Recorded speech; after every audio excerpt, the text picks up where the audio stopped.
پچھلے جمعہ سورۃ الفاتحہ کے فضائل کے متعلق خطبہ آپ نے سماعت فرمایا۔ آج انشاء اللہ تعالی سورۃ الفاتحہ کی تفسیر جہاں تک ممکن ہو سکی انشاء اللہ تعالی بیان کی جائے گی۔ اللہ تعالی نے سورۃ الفاتحہ کا آغاز بسم اللہ الرحمن الرحیم سے کیا۔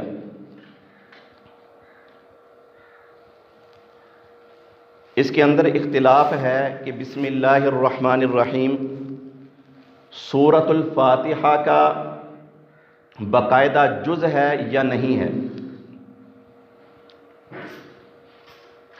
تو محترم بھائیو، سورۃ التوبہ کے علاوہ بسم اللہ الرحمن الرحیم ہر آیت کا جز ہے، اور سورۃ النمل کے اندر بالاتفاق ایک آیت کا بھی بسم اللہ الرحمن الرحیم جز ہے۔ اور اس کی دلیل یہ ہے، حضرت عبداللہ بن عباس رضی اللہ تعالی عنہ ارشاد فرماتے ہیں کہ رسول اللہ صلی اللہ علیہ وسلم کو سورتوں کے درمیان جو فرق ہوتا تھا اس وقت پتہ چلتا تھا جب بسم اللہ الرحمن الرحیم نازل ہوتی تھی۔ کان النبی صلی اللہ علیہ وسلم لا یعرف فصل السورۃ، کہ نبی اکرم صلی اللہ علیہ وسلم کو سورتوں کے درمیان جو فرق ہوتا تھا، فاصلہ ہوتا تھا، اس وقت پتہ چلتا تھا حتی تنزل علیہ بسم اللہ الرحمن الرحیم، جب آپ صلی اللہ علیہ وسلم پر بسم اللہ الرحمن الرحیم نازل ہوتی تھی۔ تو اس حدیث سے یہ بات سمجھ آتی ہے کہ جس طرح مکمل سورت نبی اکرم صلی اللہ علیہ وسلم کے اوپر نازل ہوتی تھی، مکمل قرآن نازل ہوا ہے، تو ساتھ بسم اللہ الرحمن الرحیم بھی ہر سورت سے پہلے سوائے سورۃ التوبہ کے نازل ہوئی ہے۔ اور محترم بھائیو، شیخ المفسرین امام طبری رحمہ اللہ وہ کہتے ہیں کہ اللہ تعالی نے نبی اکرم صلی اللہ علیہ وسلم کو ایک سلیقہ سکھایا ہے کہ کوئی بھی کام کرنا ہے، کوئی بھی نیک عمل کرنا ہے، کسی بھی کام کی شروعات کرنی ہے تو آپ نے بسم اللہ الرحمن الرحیم کو مقدم کرنا ہے۔ اور آپ صلی اللہ علیہ وسلم کے ذریعے سے اللہ تعالیٰ نے اپنی مخلوق کو یہ سبق دیا ہے کہ ہر کام سے پہلے میرا نام لینا ہے، بسم اللہ الرحمن الرحیم۔ اور محترم بھائیو، آج کے دور میں ہمارے معاشرے کے اندر یہ چیز پائی جاتی ہے کہ کوئی درخواست لکھنی ہے، کوئی کسی کو خط لکھنا ہے تو بسم اللہ کی جگہ 786 لکھ دو، جو کہ بالکل شرعیت اسلامیہ کے بالکل خلاف ہے۔ 786 کہتے ہیں حروف ابجد، ان کو جوڑ کر کے جو بسم اللہ الرحمن الرحیم کے اندر حروف آتے ہیں تو سب کو جب جمع کیا جاتا ہے وہ 786 آتا ہے، حالانکہ یہ کام کرنے کے بعد بھی بسم اللہ الرحمن الرحیم کا جو جواب ہے وہ 786 نہیں آتا۔ اگر آتا بھی ہو تو محترم بھائیو یہ جائز ہی نہیں ہے۔ ایک مسلمان دوسرے مسلمان کو خط لکھ رہا ہے، پیغام دے رہا ہے، بسم اللہ الرحمن الرحیم نہیں لکھنی، کیوں؟ نیچے گر جائے گا تو گناہ ملے گا۔ نبی اکرم صلی اللہ علیہ وسلم نے بادشاہوں کو، کافر بادشاہوں کو خطوط لکھے ہیں، آغاز بسم اللہ الرحمن الرحیم سے کیا، حالانکہ ان میں سے ایک نے خط پھاڑ بھی دیا۔ آپ صلی اللہ علیہ وسلم نے اپنے جانثار صحابہ کرام کو یہ کوئی آرڈر نہیں دیا کہ آج کے بعد بسم اللہ نہ لکھنا۔ اور محترم بھائیوں، آغاز کیا بسم اللہ الرحمن الرحیم سے کہ شروع اس اللہ تعالیٰ کے نام کے ساتھ جو رحمان ہے اور رحیم ہے۔ رحمان اور رحیم سے کیا مراد ہے، یہ انشاءاللہ آگے اس کا بیان آئے گا۔ اس کے بعد اللہ تعالیٰ ارشاد فرماتے ہیں الحمدللہ رب العالمین، سب تعریف، ہر شکر اللہ تعالیٰ ہی کے لیے ہے جو تمام جہانوں کا پالنے والا ہے۔ سب تعریف اللہ تعالیٰ ہی کے لیے ہے۔ محترم بھائیوں، ہم سوچتے ہیں، سوچو بچار کرتے ہیں کہ اللہ تعالیٰ تو یہ بات ارشاد فرما رہے ہیں کہ جتنی بھی تعریفات ہیں، کوئی بھی تعریف ہو رہی ہو وہ اللہ تعالیٰ ہی کے لیے ہے، لیکن ہمارے معاشرے کے اندر کئی ایسے کام ہو جاتے ہیں کہ ہم کہتے ہیں کہ یہ مکان بڑا خوبصورت بنا ہے اور اس کے بنانے والے کی کیا ہی بات ہے، اس مستری کی تعریف ہو رہی ہے نا، یہ فلاں بندے نے کام کیا ہے، کیا ہی اچھا اس نے کام کیا ہے۔ محترم بھائیوں، کوئی بندہ کوئی چیز بناتا ہے، ایک بندہ ایک کتاب لکھتا ہے یا اس نے کوئی چیز ایجاد کی ہے، جب اس کی تعریف کی جائے گی تو یہ بالکل ایگزیکٹ بات ہے کہ یہ اس بندے کی بھی تعریف ہو رہی ہے جس نے یہ چیز بنائی ہے۔ کوئی بھی تعریف ہو، کسی چیز کی بھی آپ تعریف کریں، یہ ممکن ہی نہیں ہے کہ اس میں اللہ تعالیٰ کی تعریف نہ آ رہی ہو، کیونکہ ہر چیز کو بنانے والی ذات اللہ تعالیٰ کی ہے، وہ ہر چیز کا خالق بھی ہے، مالک بھی ہے۔ الحمدللہ، تمام تعریفات اللہ تعالیٰ ہی کے لیے ہیں۔ اور یہ اتنا جامع کلمہ ہے، اللہ اکبر۔ کتنے ہی اہل علم لوگ ہیں، انہوں نے قرآن مجید کو 4 حصوں میں تقسیم کیا ہے، اور ہر حصہ شروع ہو رہا ہے الحمدللہ سے اہل علم نے۔ باقی یہ کوئی ضروری بات نہیں ہے کہ اس چیز کو مان لیا جائے کہ قرآن مجید کے 4 حصے ہو گئے ہیں، یہ اہل علم کی بات کر رہا ہوں کہ انہوں نے قرآن مجید کو 4 حصوں میں تقسیم کیا کہ پہلا حصہ سورۃ الفاتحہ سے لے کر سورۃ الانعام تک شروعات ہو رہی ہے الحمدللہ رب العالمین۔ دوسرا حصہ سورۃ الانعام سے سورۃ الکہف تک شروعات ہو رہی ہے الحمدللہ الذی جعل الظلمات والنور۔ تیسرا حصہ سورۃ الکہف سے سورۃ السبا تک الحمدللہ الذی انزل الکتاب ولم یجعل لہ عوجا۔ اور چوتھا حصہ سورۃ السبا سے سورۃ الناس تک الحمدللہ الذی لہ ما فی السماوات وما فی الارض۔ انہوں نے ترتیب یہ بنائی کہ ہر حصہ جو ہے وہ الحمدللہ سے شروع ہو رہا ہے۔ باقی یہ ضروری بات نہیں ہے کہ اس کو مان لیا جائے۔ اور محترم بھائیوں، الحمدللہ ایسا مبارک کلمہ ہے کہ قرآن مجید کا اس سے آغاز ہو رہا ہے، اور نبی اکرم صلی اللہ علیہ وسلم جب بھی کوئی خطبہ دینے لگتے، وعظ اور نصیحت کرنے لگتے، تو اپنی بات کا آغاز بھی الحمدللہ سے کرتے۔ الحمدللہ نحمدہ ونستعینہ ونستغفرہ۔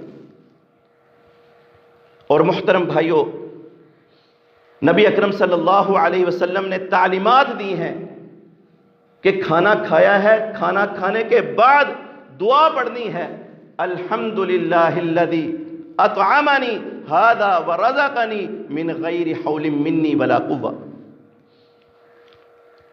الحمدللہ سے اظہار کرو۔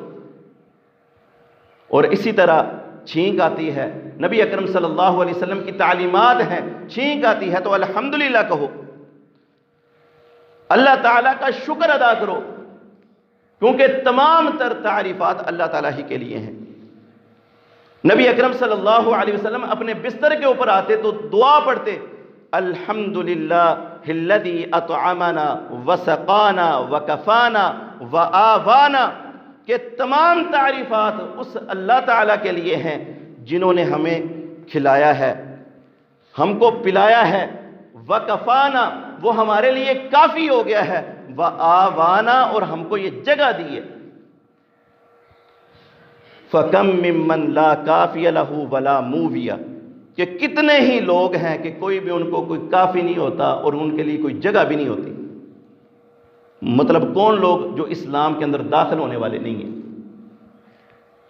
اور جب اٹھتے بیدار ہوتے اس وقت بھی اسی کلمہ کا اظہار ہوتا، الحمدللہ الذی احیانا بعدما اماتنا والیہ النشور۔ یہ کلمہ بہت ہی کمال درجے کا کلمہ ہے، اور اللہ تعالیٰ نے قرآن مجید کا آغاز کیا ہے تو اس کلمے کے ساتھ۔ اور محترم بھائیو، قرآن مجید ہمیں بتلاتا ہے کہ جب لوگ قبروں سے اٹھیں گے، اللہ تعالیٰ کا بلاوا آ جائے گا، قبروں سے اٹھ کر چلیں گے، تو اس وقت بھی وہ اللہ تعالیٰ کی حمد بیان کر رہے ہوں گے۔ یوم یدعوکم فتستجیبون بحمدہ، وہ اللہ تعالیٰ کی ذات تم کو بلائے گی تو تم اس کی طرف حمد بیان کرتے ہوئے اس کی چلو گے۔ اور جب جنتی لوگ جنت کے اندر داخل ہوں گے اس وقت بھی ان کی زبان پر یہی کلمہ ہوگا، کیا ہوگا؟ وَقَالُوا الْحَمْدُ لِلَّهِ الَّذِي هَدَانَا لِهَذَا۔ تمام تعریفات اس اللہ تعالیٰ کے لیے ہیں کہ جس نے اس چیز کی ہم کو ہدایت دی ہے۔ وَمَا كُنَّا لِنَهْتَدِيَ لَوْلَا أَنْ هَدَانَا اللَّهُ، اگر اللہ تعالیٰ کی ذات ہمیں ہدایت نہ دیتے، اللہ تعالیٰ ہمیں ہدایت نہ دیتا تو ہم ہدایت یافتہ نہیں تھے۔ ہدایت جو ہے وہ اللہ تعالیٰ کے ہاتھ میں ہے، اللہ تعالیٰ نے دے دی ہے تو الحمدللہ کے ساتھ اس کا شکر ادا کیا جا رہا ہے۔ اور اللہ تعالیٰ ارشاد فرماتے ہیں کہ جنتی لوگ جو ہیں، دعواہم فیہا سبحانک اللہم، کہ جنتوں کے اندر ان کی جو دعا ہوگی وہ کیا ہوگی؟ سبحانک اللہم، اے اللہ تو پاک ذات ہے، ہر چیز سے پاک ہے، ہر عیب سے پاک ہے۔ وَتَحِيَّتُهُمْ فِيهَا سلام، اور جنتوں کے اندر وہ ایک دوسرے کے ساتھ جو گفٹ دیں گے، تحفے پیش کریں گے، وہ کیا ہوگا؟ سلام ہوگا، السلام علیکم۔ وَآخِرُ دَعْوَانَا أَنِ الْحَمْدِ لِلَّهِ رَبِّ الْعَالَمِينَ، اور ان کی دعا کا جو آخری کلمات ہوں گے وہ بھی یہی ہوں گے، الحمدللہ رب العالمین، کہ تمام تعریفات اس اللہ تعالیٰ کے لیے ہیں جو تمام جہانوں کا پالنے والا ہے۔ ہم نے جو ہے وہ اپنی نماز ہے اس کے اندر روزانہ پڑھتے ہیں الحمدللہ رب العالمین، لیکن ہم نے کبھی اس کو سمجھنے کی کوشش ہی نہیں کی ہے کہ یہ کتنا بڑا کلمہ ہے۔ نبی اکرم صلی اللہ علیہ وسلم ارشاد فرماتے ہیں، الطہور شطر الایمان والحمدللہ تملأ المیزان، کہ صفائی جو ہوتی ہے یہ ایمان کا آدھا حصہ ہے، والحمدللہ تملأ المیزان، اور الحمدللہ کہہ دینا یہ اتنا پاورفل کلمہ ہے، تملأ المیزان، کہ یہ میزان کو بھر دیتا ہے۔ ہم نے وہ رٹی رٹائی زبان کے ساتھ جو ہے اس کو پڑھتے ہیں، پڑھ رہے ہوتے ہیں، کوئی پتہ ہی نہیں ہوتا۔ اگر ہمیں اس چیز کی کیفیت، اس کلمے کی جو پاور ہے، اس کلمے کے اندر بیان کس ذات کا ہو رہا ہے، یہ بات دل کے اندر آ جائے تو محترم بھائیو کیفیت ہی چینج ہو جائے۔ والحمدللہ تملأ المیزان، کہ یہ الحمدللہ ایسا کلمہ ہے کہ یہ میزان کو بھر دیتا ہے۔ اور محترم بھائیو، نبی اکرم صلی اللہ علیہ وسلم ارشاد فرماتے ہیں، افضل الدعاء الحمدللہ، کہ دعاؤں میں سے سب سے فضیلت کی حامل جو دعا ہے وہ الحمدللہ ہے۔ اس سے بڑھ کر کیا دعا ہو سکتی ہے کہ اللہ تعالیٰ کی ذات جو ہے اس کو یہ بات کہی جا رہی ہے، یہ اقرار ہو رہا ہے کہ تمام تر تعریفات اگر ہیں تو وہ اللہ تعالیٰ ہی کے لیے ہیں۔ ایک عربی شاعر ہے، وہ کہتا ہے اذا اثنى عليك المرء يوما كفاه من تعرضه الثناء، وہ اپنے ممدوح کے لیے کہتا ہے کہ جب کوئی شخص تمہاری تعریف کر دے کسی دن تو اس کو مانگنے کی ضرورت نہیں پڑتی، تمہاری تعریف کرنا ہی وہ تمہارے لیے کافی ہو جاتا ہے۔ یہ تو عام مخلوق کے بارے میں شاعر کہہ رہا ہے، کوئی بادشاہ ہو اس کے سامنے اس کی تعریف کی جائے وہ نوازتا ہے۔ اور محترم بھائیو، اللہ تعالیٰ کی ذات ہے اور وہ ایسی ذات ہے، نبی اکرم صلی اللہ علیہ وسلم ارشاد فرماتے ہیں کہ ایسا کوئی نہیں ہے اللہ تعالیٰ کے علاوہ جو اپنی تعریف پر سب سے زیادہ خوش ہونے والا ہو۔ اللہ تعالیٰ ایسی ذات ہے، اس کی کوئی تعریف کرے اللہ تعالیٰ بے حد خوش ہوتے ہیں۔ اور محترم بھائیو، جب اللہ تعالیٰ راضی ہو جائیں، بندے سے خوش ہو جائیں تو محترم بھائیو بات کرنے کی، مانگنے کی ضرورت ہی نہیں پڑتی، اللہ تعالیٰ پھر خود نوازتا ہے۔ لیکن محترم بھائیو، ہمارے جو وہ قلوب کے اندر، دلوں کے اندر جو ترجیحات ہیں وہ اللہ تعالیٰ کے لیے کچھ بھی نہیں ہے۔ ہم نے اللہ تعالیٰ کی ذات کو اس طرح پہچانا ہی نہیں ہے۔ اللہ تعالیٰ الحمدللہ کہنے کے بعد 4 اپنی صفات کا ذکر کرتے ہیں کہ تمام تعریفات اس اللہ تعالیٰ کے لیے ہیں۔ سب سے پہلی صفت، سب سے پہلی چیز اللہ تعالیٰ نے اپنے متعلق بیان کی، رب العالمین۔ تمام تعریفیں اس اللہ تعالیٰ کے لیے ہیں جو تمام جہانوں کو پالنے والا ہے۔ رب کسے کہتے ہیں؟ رب اس سردار کو بھی کہتے ہیں جس کی اطاعت ہوتی ہو، رب مالک کو بھی کہتے ہیں، رب پرورش کرنے والے کو بھی کہتے ہیں۔ اور اللہ تعالیٰ کی ذات ایسی ذات ہے کہ یہ تینوں چیزیں بدرجہ اتم اللہ تعالیٰ کی ذات میں موجود ہیں۔ اللہ تعالیٰ سے بڑھ کر کوئی سردار کوئی نہیں ہے، اللہ تعالیٰ سے بڑھ کر کوئی مالک کوئی نہیں ہے، اللہ تعالیٰ سے بڑھ کر کوئی پرورش کرنے والا کوئی نہیں ہے۔ محترم بھائیو، پتھر کو کاٹا جائے، پتھر کے اندر کیڑا ہوتا ہے، وہاں پر وہ اس کو اس کی خوراک مہیا ہوتی ہے۔ ماں کی پیٹ کے اندر بچہ ہوتا ہے، اللہ تعالیٰ ادھر بھی اس کو رزق دے رہا ہے۔ محترم بھائیو، اللہ تعالیٰ تمام تر مخلوقات کو پالنے والی ذات ہے۔ اور محترم بھائیو، لفظ عالمین کا ذکر کیا گیا، حالانکہ لفظ عالم جو ہے نا یہ بھی جمع کا ہی لفظ ہے، اس کی کوئی واحد نہیں ہوتی۔ لفظ عالم کی بھی جمع لائی گئی ہے، عالمین۔ کیوں؟ کیونکہ محترم بھائیو، اللہ تعالیٰ کی جتنی بھی مخلوقات ہیں ہر ایک کا جہان الگ ہے۔ انسانوں کا الگ جہان ہے، جنوں کا الگ جہان ہے، نباتات کا الگ جہان ہے، جمادات کا الگ جہان ہے، زمین والوں کا الگ جہان ہے، آسمان والوں کا الگ جہان ہے۔ اور ان سب چیزوں کا ہر آگے تقسیم کرتے چلے جائیں، انسانوں میں سے بھی محترم بھائیو ہر جنس والے کا الگ جہان ہے۔ اور محترم بھائیو، انسانوں میں سے ہر زبان والے کا ایک الگ جہان ہے، ہر علاقے والے کا ایک الگ جہان ہے۔ ہر انسان اپنی کیفیت کے حساب سے اس کا ایک الگ ہی جہان ہے۔ اور اسی طرح آپ دیکھ لیں دوسری مخلوقات، چونٹیاں، اللہ اکبر، آپ کبھی سرچ کر کے دیکھیں، یہ جو چونٹی ہوتی ہے نا اس کی ہزاروں اقسام ہیں، ہر ایک قسم کا الگ جہان ہے۔ سمندر کے اندر مخلوقات ہیں، گننے کے اندر نہیں آتی، کئی اتنی بڑی ہیں کہ بندہ سوچنے کے اوپر مجبور ہو جاتا ہے کہ پتہ نہیں یہ کہاں سے کھاتے ہیں۔ اور کئی اتنی چھوٹی ہیں کہ ان کو دیکھنے کے لیے بھی مائکروسکوپ کا استعمال کیا جاتا ہے۔ اللہ تعالیٰ سب کو دے رہا ہے، سب کو کھلا رہا ہے۔ اتنی بڑی ذات ہے، رب العالمین وہ ذات ہے۔ اور محترم بھائیو، رب العالمین، اس میں توحید بھی بڑی واضح ٹپکتی ہے کہ وہ اکیلا ہے کہ جو تمام تر مخلوقات کو کھلا رہا ہے، پلا رہا ہے۔ اور اس میں وعدہ اور وعید بھی شامل ہے، کیونکہ جو دینے والی ذات ہو نا وہ تب دیتی ہے جب وہ خوش ہو، اگر وہ ناراض ہو جائے تو وہ چھین بھی لیتی ہے۔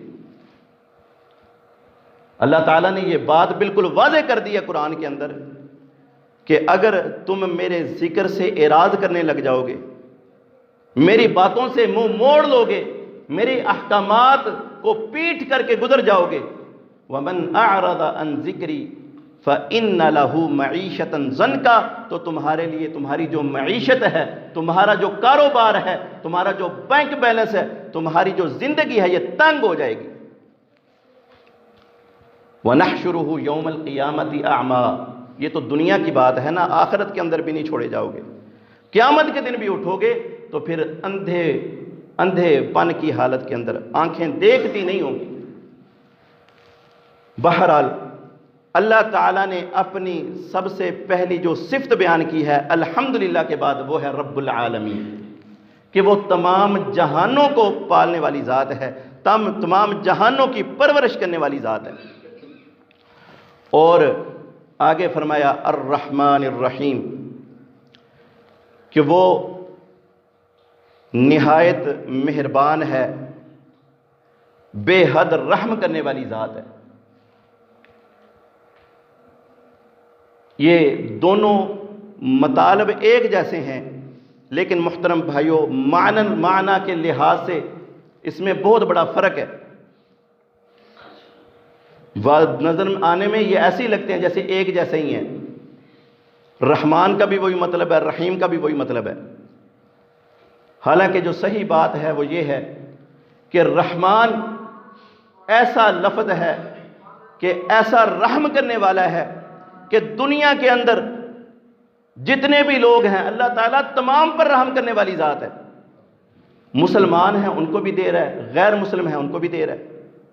حالانکہ وہ اللہ تعالیٰ کی ذات کا انکار کرنے والے بھی لوگ موجود ہیں، اللہ تعالیٰ کا عقیدہ اپنانے والے، عقیدہ توحید سے منہ موڑنے والے بھی موجود ہیں، اللہ تعالیٰ ان کے ساتھ بھی رحم کیے ہوئے ہے۔ اور محترم بھائیو، رحیم وہ ذات ہے کہ قیامت والے دن وہ رحم ہوگا تو صرف اور صرف ان لوگوں کے اوپر ہوگا کہ جو اللہ تعالیٰ کی باتوں کو ماننے والے ہوں گے اور اللہ تعالیٰ کے کہے کے اوپر چلنے والے ہوں گے اور منع کردہ چیزوں سے ہٹنے والے ہوں گے۔ تو اس لیے محترم بھائیو، کئی لوگ کہتے ہیں کہ کوئی مسئلہ نہیں ہے، اللہ تعالیٰ تو رحمان الرحیم ذات ہے، غفور الرحیم ذات ہے، جو مرضی کرتے رہو بخشے جائیں گے، کوئی مسئلہ نہیں ہے۔ محترم بھائیو، یہ بات نہیں ہے۔ اگر وہ غفور الرحیم ہے تو وہ جبار بھی ہے، وہ قہار بھی ہے۔ اللہ تعالیٰ سے دعا ہے کہ صحیح معنوں میں دین اسلام کو، قرآن و سنہ کو سمجھنے کی توفیق عطا فرمائے۔ ھذا ما عندی واللہ اعلم بالصواب۔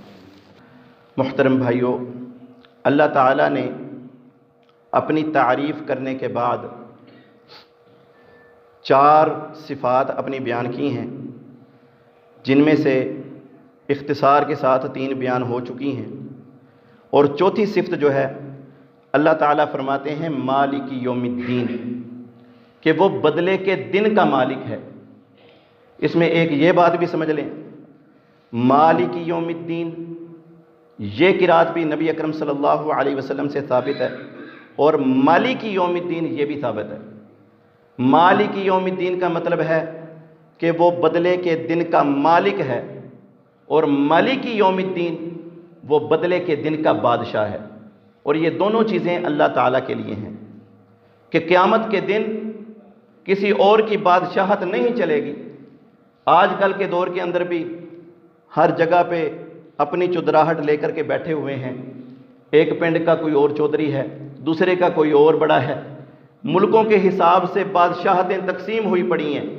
لیکن محترم بھائیو، قیامت والے دن اللہ تعالیٰ ارشاد فرماتے ہیں یوم لا تملک نفس لنفس شیئا والامر یومئذ للہ، اور اللہ تعالیٰ ایک اور مقام پر ارشاد فرماتے ہیں لمن الملک اليوم، قیامت والے دن اللہ تعالیٰ فرمائیں گے آج کے دن کس کی بادشاہت ہے، آج کے دن کا کون بادشاہ ہے، اور ساتھ ہی فرمائیں گے للہ الواحد القہار۔ یہاں پر بھی جو ہے وہ نظر ثانی کرنے کی ضرورت ہے کہ آج کل ہم کہتے ہیں نا کہ اللہ تعالیٰ بڑا غفور الرحیم ہے، یہاں پر یہ نہیں فرمایا کہ غفور الرحیم کی بادشاہت ہے، اللہ تعالیٰ فرماتے ہیں للہ الواحد القہار، کہ اس اللہ تعالیٰ کی بادشاہت ہے جو اکیلا ہے اور دبدبے والا ہے، قہار ہے۔ اور محترم بھائیوں، یہ بات بھی یاد رکھیں کہ الرحمن الرحیم کے بعد ہی اللہ تعالیٰ نے مالک یوم الدین کو ذکر کیا کہ وہ رحم والی ذات بھی ہے اور بدلے کے دن کی مالک ذات بھی ہے، مالک اور بادشاہ ہے بدلے کے دن کا۔ اور محترم بھائیوں، اس کی مناسبت کیا ہے یہ بھی سمجھ لیں، انشاءاللہ خوشی محسوس ہوگی۔ نبی اکرم صلی اللہ علیہ وسلم ارشاد فرماتے ہیں کہ اللہ تعالیٰ کی رحمت کے 100 درجے ہیں، 100 درجے، ان میں سے صرف ایک درجہ اس دنیا کے اندر رکھا ہوا ہے کہ ماں اپنے بچوں سے محبت کرتی ہے، یہاں تک کہ جنگلی جانور بھی اپنے بچوں سے پیار کرتے ہیں، وحشی جانور اپنے بچوں سے پیار کرتے ہیں۔ یہ اللہ تعالیٰ کی رحمت کا ایک حصہ ہے، اور اللہ تعالیٰ نے 99 حصے مؤخر کیے ہوئے ہیں آخرت کے لیے کہ ان 99 حصوں کو یوز کر کے اللہ تعالیٰ اپنے بندوں کو جنت کے اندر داخل کریں گے۔ اور اللہ تعالیٰ سے ہمیں دعا بھی کرنی چاہیے کہ اللہ تعالیٰ ہمیں جنتوں کا وارث بنائے، اور ہمیں اس جیسے اعمال بھی کرنے چاہیے۔ یہ نہ ہو کہ ہم اللہ تعالیٰ کی ذات سے ملیں تو وہ الواحد ہو اور القہار ہو۔ تو محترم بھائیوں، ہمیں اعمال بھی اس طرح کرنے چاہیے کہ اللہ تعالیٰ ہمیں اپنی رحمت کے ساتھ جنت کے اندر داخل کر دے۔ اللہ تعالیٰ سے دعا ہے کہ اللہ تعالیٰ صحیح معنوں میں دین اسلام کے اوپر چلنے کی توفیق عطا فرمائے۔